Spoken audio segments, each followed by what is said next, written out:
मंचासीन अतिथियों को मेरा नमस्कार। और विकासखंड प्रमुख सर सुमंत सर और हमारे वीडियो सर और साथ में सभी जितने भी मंचासीन अतिथि हैं सभी लोगों को मेरा नमस्कार। और यहाँ पे आई हुई जितनी भी बैंक सखी महिलाएं हैं और अन्य लखपति दीदी महिलाएं हैं सभी लोगों को का मैं यहाँ पे स्वागत करती हूँ, अभिनंदन करती हूँ। और मैं यहाँ पे रेशम विभाग, आप यही ब्लॉक के पास में जो यही आप जब यहाँ से नीचे को जाएंगे तो रेशम विभाग यहाँ पर है, उससे जुड़ी हुई हूँ। मेरा नाम स्नेहा है। और आप लोगों को मैं जैसे कि ये कार्यक्रम जो है उसमें जो जितनी मुझे जानकारी है उस हिसाब से ये है कि आप लोगों को विभिन्न जो भी विभागों से जुड़ी हुई जानकारियाँ हैं वो प्रदान करनी है। तो इसी क्रम में रेशम विभाग है, उसी में आपको मैं एक संक्षिप्त जानकारी उससे जो हमारे विभाग से जो भी सरकारी योजनाएं चलती हैं उनकी देना चाहती हूँ। और निश्चित रूप से अगर आप लोग कुछ भी जानकारी चाहते हैं तो हमारे विभाग में आकर भी आप लोग जानकारी ले सकते हैं।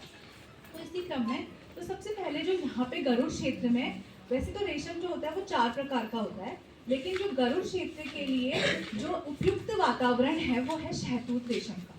तो शहतूत रेशम में सर्वप्रथम जो हमारे वहाँ विभाग से जो योजना चलती है वो चलती है शहतूत वृक्षारोपण योजना। उसके आपके 2 फायदे हैं। एक तो आप शहतूत का जो आप अगर शहतूत से आप नहीं पहचानते हैं तो शहतूत को आप किम बोला जाता है, जो सामान्य भाषा है, जो हमारी पहाड़ी भाषा में हम उसे किम करके पहचानते हैं। तो आप सभी लोगों को जानकारी होगी कि किम के जो पत्ते होते हैं वो दुधारू जो भी पशु होते हैं उनके लिए बहुत लाभकारी होते हैं, तो उनका दूध बढ़ाने के लिए भी ये दिए जाते हैं। तो अगर आप शहतूत वृक्षारोपण योजना के तहत अपने अपने ग्राम सभा से 5 या हमारे वहाँ ये रहता है कि न्यूनतम 5 महिलाएं या पुरुष जो भी है 5 अगर इच्छुक हैं तो आप अपनी ग्राम सभा से एक प्रस्ताव हमें दे दीजिए और हम आगामी जो भी मानसून का सीजन है जिसमें इसका वृक्षारोपण किया जाता है उसमें आपके वहाँ 300 पौधे लगवाएंगे। जिसके साथ साथ अगर उस समय योजना के तहत मनरेगा से, आज तक ये जो स्कीम थी मनरेगा के से जुड़ी हुई थी, लेकिन अभी जो कि चेंज आ चुका है तो अभी हमें भी इतनी जानकारी नहीं है कि जो जी राम जी जो नई योजना है उसके तहत क्या आगे का प्रस्ताव रहेगा। तो मनरेगा के तहत इसमें 52 दिन का रोजगार भी दिया जाता है। उस रोजगार का मतलब ये है कि 52 दिन की आपको जो भी मनरेगा के तहत मजदूरी होगी वो भी दी जाएगी। 300 पौधे निःशुल्क वितरित किए जाएंगे जो कि आपके घर तक पहुंचाए जाएंगे और साथ में 52 दिन का रोजगार भी दिया जाएगा।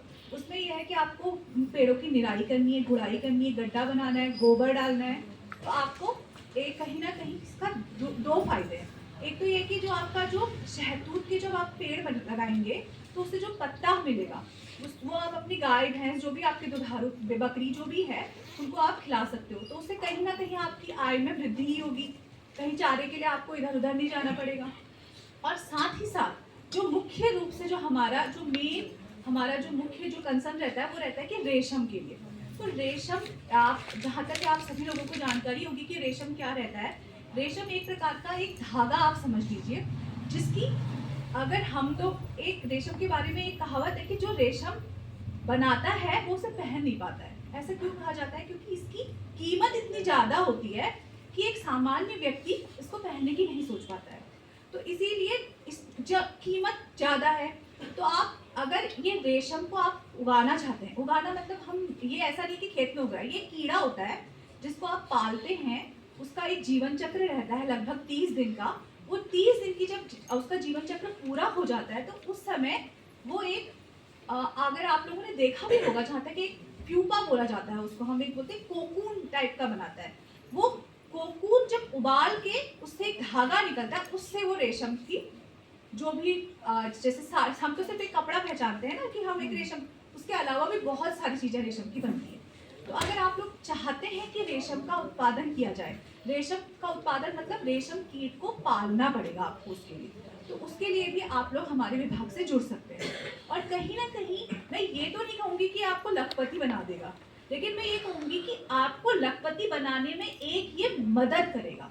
मतलब सिर्फ एक उद्योग से कभी भी लखपति नहीं बना जा सकता ना, क्योंकि आप जब ये सारे क्या है, ये जैसे कृषि है, उद्यान है, रेशम है और इसके अलावा भी जो पशुपालन है, ये सब आपस में जुड़े हुए हैं। आपका जो एक चीज का जो, जैसे अगर आपने कृषि करी, जो आपका जो चारा जो आपने अनाज उगाया वो तो अनाज है, साथ में जो भी उसके साथ जो भी जैसे डंठल है या ये है, इसका आप खाद बना के यूज़ कर सकते हो दूसरी चीज़ में। ऐसी जो उसके कीड़े निकलेंगे जमीन खोदने में, वो तो मुर्गी को खिला सकते हो। तो ये सब चीज़ें आपस में जुड़ी हुई होती है विभाग। तो आप ऐसे ही एक जीविका, जो आपकी जीविका को आप बढ़ाने के लिए, आजीविका को बढ़ाने के लिए रेशम का भी एक सहारा ले सकते हैं। मैं एक आपको ये कह सकती हूँ कि अगर आप रेशम से जुड़ते हैं तो साल भर में हमारी 2 सीजन चलते हैं। जैसे क्या है ये, मैंने बोला ना, ये कीड़ा होता है। तो कीड़ा, जैसे हम इंसान है ना, हमें भी एक उपयुक्त जलवायु चाहिए। ठंडा होगा तो हम कपड़े पहन लेंगे, इसके पास तो ऐसा ऑप्शन नहीं है ना, ये कि गर्मी आ गई तो पंखा चला दो या ठंडा आ गया तो कपड़े पहन लो। तो इसके लिए उपयुक्त जो जलवायु होती है वो गरुड़ क्षेत्र के हिसाब से 2 बार आती है साल में।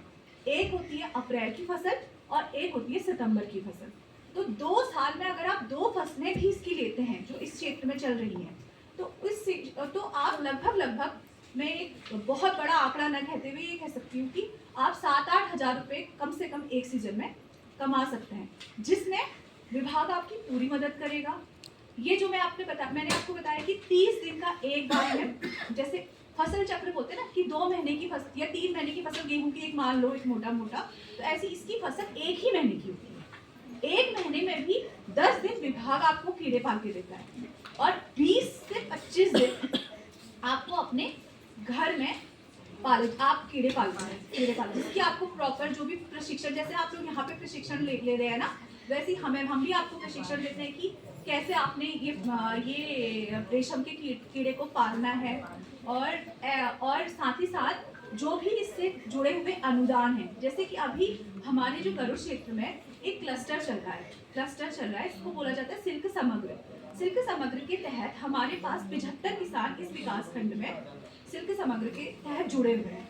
उन किसानों को जो कि अलग अलग क्षेत्र में है, अगर आप लोगों, मैं कुछ गाँव आपको बताती हूँ, अगर आप लोग भी उस आसपास में रहते हैं तो आप वहाँ जाके भी पूछ सकते हैं। जैसे अमोली, दुधीला और अमोली, और इधर लदोलिया, और इधर बंट कोटली, उधर बजूला में भी हमारे किसान हैं, शाली स्टेट में भी हमारे किसान हैं, इसके अलावा पुरड़ा में हमारे किसान हैं। तो ये जो इस क्षेत्र के लोग हैं, ये सिल्क समग्र के तहत हमसे जुड़े हुए हैं। सिल्क समग्र जो मैं आपको बता रही हूँ, इसमें 2 फायदे हैं।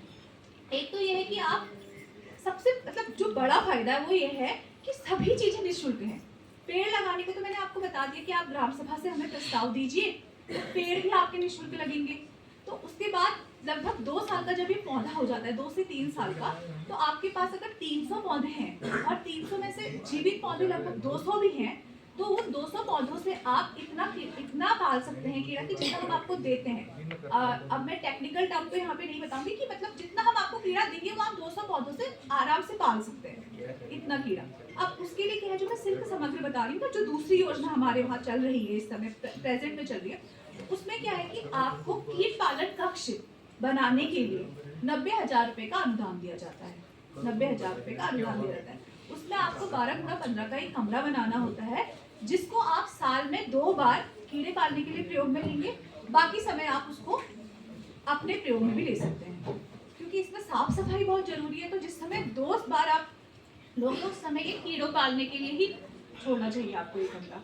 इसके अलावा आपको पेड़ लगाने का भी पैसा दिया जाता है सिल्क समग्र के तहत, जो कि अभी जो पिछली योजना थी उसके तहत लगभग 13,000 रुपया आपको पेड़ लगाने के लिए दिया जाता है। और जो मैं 90,000 रुपये बता रही हूँ, वो आपको कीट पालन कक्ष के लिए दिया जाता था। और ऐसा अनुमान है कि जो आगामी जो क्लस्टर आएगा या जो आगामी जो सिल्क समग्र की जो स्कीम आएगी, उसमें ये जो अनुदान की राशि है ये बढ़ के आएगी। और तो यही मैं कहना चाहती हूँ कि 75 किसान तो हमसे सिल्क समग्र के तहत जुड़े हैं। इसके अलावा रीप परियोजना के तहत भी हमसे 25 किसान जुड़े हुए हैं। तो 25 किसान जो जुड़े हुए, रीप परियोजना में एक फायदा और है कि ये समूह की महिलाएं हमसे इससे जुड़ी है। तो समूह में आज तक तो जो भी यहाँ पे किया जाता था वो व्यक्तिगत रूप पे आप लोग रेशम कीट पालन करते थे, लेकिन अब ऐसा है कि समूह में अगर महिलाएं जुड़ेंगी तो हमारा आज तक का सिर्फ ये था कि सिर्फ रेशम का जो कीड़ा है, जब वो प्यूपा की स्टेज में पहुंचेगा, जब वो कोकून बना देगा, हम उसे यहाँ से भिजवा देते थे। लेकिन अगर आगे को समूह की महिलाएं इच्छुक रहेंगी तो इस तरीके का रीप के अंतर्गत, रीप परियोजना के अंतर्गत ये हमें भी गाइड किया गया है कि कोकून क्राफ्टिंग और जो धागाकरण किया जाता है, कि इसी रेशम को अगर धागा बना के दिया जाएगा, क्योंकि देखिए 1 किलो रेशम का जो कोकून होता है उसकी कीमत लगभग 500 रुपये आप मान सकते हैं, जो एक यहाँ पे दी जाती है। लेकिन वही रेशम का अगर कोकून से आप धागा बना देते हैं तो वो धागे की कीमत लगभग 2 से 2,500 रुपये किलो है। तो वही है कि आप जैसे वैल्यू एडिशन की बात की जाती है ना कि फल तो सस्ता होगा लेकिन जैम बना के बेचोगे तो महंगा हो जाएगा ना, तो वही यहाँ पर भी है। तो अगर आगामी आप लोग में से भी कोई भी महिलाएं इस संबंध में हमसे जुड़ना चाहती हैं तो आप कभी भी विभाग में आके हमसे संपर्क कर सकते हैं। और ऐसा कि अनुमान है कि आने वाले जो वित्तीय वर्ष है इसमें नया जो सिल्क सामग्री की नई स्कीम आएगी तो फिर से 100 किसानों का नया क्लस्टर आएगा। आपसे जो भी इच्छुक महिलाएं हैं वो इससे जुड़ सकती हैं। इसके अलावा मैं आपको एक जानकारी और देना चाहती हूँ कि जैसे इस क्षेत्र में कुछ जगह पे आप लोग अलग विभिन्न क्षेत्रों से होंगी और गरुड़ की एक खास बात है कि यहाँ हर तरीके की कंडीशंस अवेलेबल है, मतलब हर चीज हर है यहाँ पे घाटी वाला क्षेत्र तो है ही, साथ में अगर ये लौबा साइड को चले जाओ ठंडा क्षेत्र भी है। इसीलिए मैं आपको एक चीज और बताना चाहती हूँ कि एक कॉल का पेड़ होता है। कॉल मतलब वैसे अर्जुन या फिर सोम का वृक्ष बोला जाता है हिंदी में उसे, लेकिन पहाड़ी भाषा में उसे कौ कहते हैं। अगर आप लोगों को देखना है वो पेड़ तो हमारे विभाग के ठीक सामने वो पेड़ लगा हुआ है। और बहुत से लोग अगर ब्लॉक आते होंगे तो आते जाते वो देखते होंगे कि वो ब्लॉक ये ऊपर से उसको हम उसको बहुत बारी 2 बार लगभग उसको ढक देते हैं। बहुत हमसे पूछते भी है कि इसमें मच्छरदानी क्यों डालती है, तो हम मजाक करते हैं कि मच्छर काट रहे हैं पेड़ को तो हम इसलिए डाल रहे हैं, लेकिन ऐसा नहीं कि उसको मच्छर काट रहे हैं, उसके अंदर हम अंडे छोड़ते हैं। तो अगर किसी के पास प्राकृतिक रूप से कॉल के पेड़ हैं तो वो हमसे संपर्क कर सकते हैं, क्योंकि जो शहतूत वृक्षारोपण है ना उसके बाद आप 2 साल बाद लगाओगे, वो एक लंबा प्रोसीजर हो जाता है। और उसमें ऐसा है कि आप लेकिन अगर किसी के पास प्राकृतिक रूप से कौ बोला जाता है उसको, कौ के पेड़ हैं तो वो हमसे संपर्क करें, हम उनको निःशुल्क वितरित करेंगे जाली, जो भी मतलब जो उसका नेट होता है वो वितरित करेंगे। और साथ में जो उसके अंडे आते हैं आप उनको एक बार उस अंडों को बस पेड़ में रख दीजिए और उस पेड़ को पूरा ढक दीजिए, तो उसके अंदर खुद ही वो कीड़े उन पत्तों को खाते हैं। और उसके बाद गोली जो रेशम की होती है ना, आखिरी में बस ये होता है कि बाद में क्या होता है वो कीड़ा बड़ा हो जाता है, नीचे आने लग जाता है तने की ओर को। वो तने को आप तने में जब वो कीड़ा आ जाएगा उसको इकट्ठा करके आप रख लो और उसकी एक गोली 4 रुपए की बिकती है, मतलब एक कीड़े की कीमत 4 रुपए है। तो आप उससे भी कमा सकते हैं अगर किसी के आसपास किसी के पास प्राकृतिक रूप से वो पेड़ अवेलेबल है, अपने पास उनके पास है। क्योंकि अगर मैं ये कहूँगी कि कौ का पेड़ आप लगाओ उसके बाद आप फिर रेशम उत्पादन करोगे तो उसमें तो लगभग 7-8 साल में वक्त लग जाएगा, लेकिन अगर प्राकृतिक रूप से है किसी के पास तो संभव। और इस बारे में अगर आप लोगों को कोई भी प्रश्न है तो आप इससे पूछ सकते हैं। किसी का कोई प्रश्न है तो प्लीज पूछिए। प्रश्न पूछना है, अगर वो बहुत अच्छी जानकारी दे दी है मैडम ने। कैसे लगाएंगे कुछ भी आप पूछना चाहते हैं, आपको रेशम और शहतूत किसी भी तरीके की कोई भी जानकारी चाहिए आप यहाँ पे पूछ सकते हैं। जैसे मैम शहतूत के हम पेड़ लगाए हैं, उसके लिए जमीन कैसे वाली चाहिए, उपराऊं या तलाऊं या फिर? ये एक मतलब वैसे मैं आपको कहना चाहूँगी ना, ये एक ऐसा पेड़ है जो कहीं पे भी लग जाता है। ये आराम से अगर आप कुछ नहीं भी करेंगे आप एक कटिंग भी लगाएंगे आसानी से, सबसे ज्यादा लगाने को तो हमने लगा रहे हैं, हाँ बहुत लगाए हैं, हमारा ये स्पेशली गार्डन जैसा बनाए हैं जैसे ना, हाँ वो ऐसा है ना। बंजर देखिए ऐसा है कि हम ये कहते हैं कि आप इसको मेड़ों पे लगाएं। हमारा ये रहता है कि आप इसको मेड़ों पे लगाएं, क्योंकि फायदा क्या होता है मेड़ों पे लगा के, मुख्य जमीन आपकी काम आएगी, मुख्य जमीन काम आएगी। और वैसे तो जो बताया गया है जैसे हमारे यहाँ पर है ये आप देखेंगे तो आप सोचोगे तो छोटे छोटे पेड़ दिख रहे हैं, लेकिन वो छोटे छोटे पेड़ नहीं होते, वो साल में 2 बार कटते हैं। वो पेड़ लगभग 50 साल पुराने हैं, वो इतने वो लेकिन क्या है हमें चाहिए होता है बिल्कुल अच्छा पत्ता, कोमल पत्ता, क्योंकि मैंने बताया ना 10 दिन तो हमने पालने हैं और उस 10 दिनों में ये बहुत इतना छोटा होता है कि राई का दाना मान लीजिए उससे राई इतना पहुंचेगा 10 दिन में। तो उस समय इसके जो मुंह के दांत है ना, जैसे छोटे बच्चे को दूध पिलाते हैं ना, तो इसको भी बिल्कुल कोमल पत्ता चाहिए। तो वो कोमल पत्ता कब आएगा जब हम इसकी 2 बार कटिंग करेंगे, ये 2 बार कटिंग करेंगे तब आएगा ना। लेकिन आप लोगों के पास जब हम जाता है ये कीड़ा तो ये थोड़ा परिपक्व हो जाता है, जैसे बच्चे को भी बाद में हम क्या सॉलिड खिलाने लग जाते हैं ना, रोटी भात खाने लग जाता है वो, तो ऐसे ही जब ये आपके पास आता है तो ये इतना हो जाता है कि ये पत्ते ही खा जाता है पूरे। तो उस समय आप अगर हमारा जो कहा जाता है कि आप इसको झाड़ी नुमा मत रखिए, आप इसको वृक्ष बनाइए, मतलब पूरा बड़ा पेड़ बनाइए। क्योंकि पेड़ देखोगे काफी बड़े भी हाँ, बड़े बड़े भी हो जाते हैं। तो अगर किसी के पास अच्छे पेड़ हैं पहले से ही हैं, हाँ। तो उसके लिए तो बहुत ही फायदा है, वो तो सीधे जुड़ के भी कर सकता है कीट पालन। लेकिन किसी के पास नहीं है, वो नए लगाना चाह रहा है, तो आप इसको चाहे मेड़ पे लगा लो, चाहे इसको 2x2 पे लगा लो, आप मतलब 2 फीट 2 फीट 2 फीट 2 फीट करके लगा लो। लेकिन अगर वृक्ष बनाने हैं तो कम से कम 6x6 या 8x8 की हम बोलते हैं कि दूरी होनी चाहिए।